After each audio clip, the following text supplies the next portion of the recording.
24 जूनला ज्या वातावरणाची आपल्याला भीती वाटली ते वातावरण आज पुन्हा सक्रिय झाले आणि 25 जूनच्या पावसाने फुलंब्रीमध्ये काही ठिकाणी सुरुवात केली आहे, खामगावच्या देखील काही भागांमध्ये सुरुवात केली आहे. जाफराबादच्या रास्ता वगैरे भागातले व्हिडिओ यायला सुरुवात झाली, म्हणजे सकाळपासूनच हे चित्र पालटलेलं आहे. पण तत्पूर्वी अंदाज पूर्ण सांगण्या अगोदर एक विनंती आहे सगळ्या शेतकरी मित्रांना की दुबार पेरणीचं संकट आणि दुबार पेरणीच्या संकटाचे जे मेसेज आपल्या व्हॉट्सअपवरती घुमतायत त्याच व्हॉट्सअपवरती आज आपल्याला पावसाचे व्हिडिओज पाहायला मिळतील. जे वातावरण 24 जूनचं स्थिर झालं होतं त्या ठिकाणी 80% भागांना तो पाऊस झालेला नाही. तो सपशेल अंदाज आपण चुकला म्हणलं तरी त्यामध्ये काही वावगं ठरणार नाहीये आणि ती चूकही मान्य करण्याची तयारी आहे. पण एक सपशेलपणे तुम्हाला एक सांगण्यात येते की ह्या वातावरणामध्ये अशी प्रक्रिया नाही ज्यामुळे दुबार पेरणीचं संकट आपल्यावरती ओढावेल. जो माल आज सुकतोय, जो माल आज पाण्या वाचून सुकायला लागलाय, त्या मालाला अजूनही 4-5 दिवस जरी पाऊस झाला नाही तरी तो टिकून राहतोय. पण याच 3 दिवसामध्ये तो पाऊस आपली जी भागव्याप्ती मी तुम्हाला सांगितली आहे, भलेही ती 24ला पूर्ण नाही झाली, ती 28 पर्यंत पूर्ण होईल आणि आज असा दिलासादायक बदल होणार आहे ज्यामुळे आपल्या आशा पुन्हा पल्लवित होतील.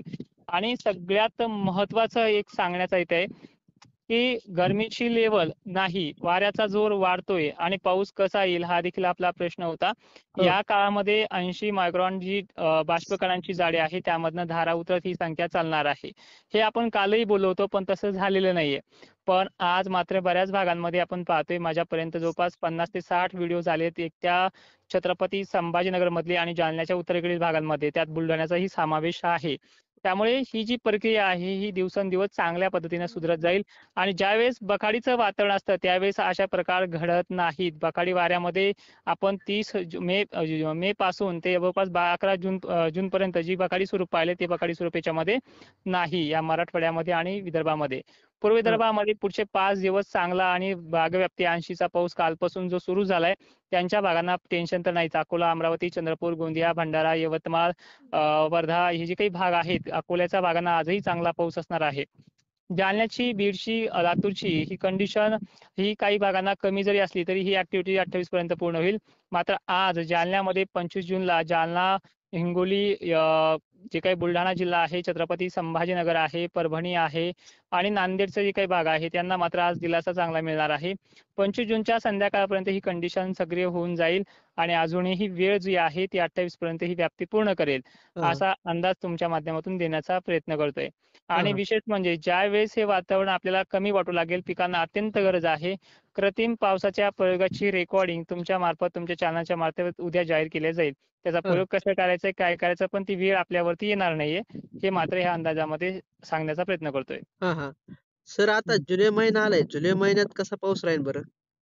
हे बघा, जुलै महिन्यासाठी आणि जुलै महिन्याच्या पावसासाठी विविध माध्यमांनी आवर्जून सांगितलेले की जुलै महिन्यामध्ये चांगला पाऊस आहे, जुलै महिन्यापर्यंत पेरण्या करू नका, जुलै महिन्यामध्ये खूप बरा पाऊस आहे. पण जुलै महिन्याची तारीख मात्र ते मागेल एका महिन्यापासून डिक्लेअर त्यांनी केलेली नाहीये. आणि एका तोंडाने सांगायचंय की जुलै महिन्यात खूप पाऊस आहे, अमुक आहे आणि टोकन यंत्र किंवा फवारणी यंत्राच्या सर्रासपणे जाहिराती त्यांच्या त्याच चॅनलवरती चालू आहेत. मग मला म्हणायचंय पाऊस नाही आणि ज्या भागातनं हे अंदाज देतात त्या भागामध्ये भरपूर पाऊस चालू आहे. आज चंद्रपूरची परिस्थिती पहा, अमरावतीची परिस्थिती पहा, मस्त दमदार पावसाला सुरुवात झाली आहे आणि आजही आजच्या ह्या 25ला त्यांची भागव्याप्ती राहिली तर फक्त 20% राहील. आणि आता इथे सुद्धा पाऊस हा अजून 3 दिवस कंटाळ येईपर्यंत बरसणार आहे 25 ते 30% भागांना. पण 80% भागांना पिका पाणी द्यापुरता किंवा पेरण्या करापुरता पाऊस या भागामध्ये होणार आहे. आणि दुसरी महत्वाची गोष्ट आहे की ज्या मेसेजला तुम्ही घाबरले आहात की चिंताजनक परिस्थिती आहे, दुबार पेरणीचं संकट येईल, हे असले कुठलेही प्रकार निसर्गाच्या संकेतमध्ये नाहीत. पंढरपूरची वारी मागे फिरेपर्यंत पाऊस येणार नाही असं विविध माध्यमांचं म्हणणं देखील आहे. पण याच पंढरपूरच्या वारी मागे फिरण्याच्या अगोदर विठुराय हा काय पावसाला वेठीस धरत नाही किंवा शेतकऱ्यांना वेठीस धरत नाहीये.